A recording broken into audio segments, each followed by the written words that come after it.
জানিয়ে দেব এই মুহূর্তে পাওয়া নতুন আপডেট সংবাদ। পবিত্র বীর বঙ্গবন্ধু হলের নাম ফলক ভেঙে বিজয় ২৪ ব্যানারে টানিয়ে দিল শিক্ষার্থীরা। ৯ ডিসেম্বর ২০২৪ মমতাজ ব্যানার্জির সোচ্চার কণ্ঠ, বাংলা বিহার উড়িষ্যা দখল করবেন আর আমরা ললিপপ খাবো। ১০ ডিসেম্বর ২০২৪ রুহুল কবির রিজভীর পাল্টা জবাব, আপনারা চট্টগ্রামের দিকে তাকালে আমরা কি আমলকি চুষব।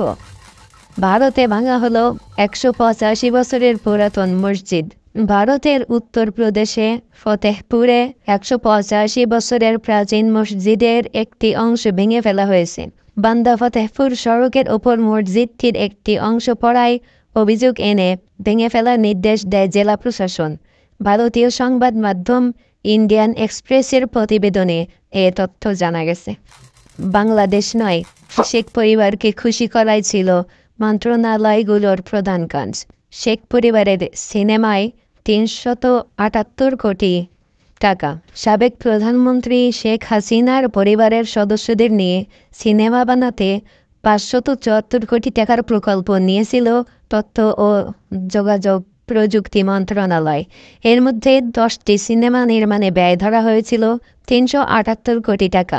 বাকি ১৯৬ কোটি টাকা খরচ হতো ওইসব চলচ্চিত্র নির্মাণ তদারকিদের।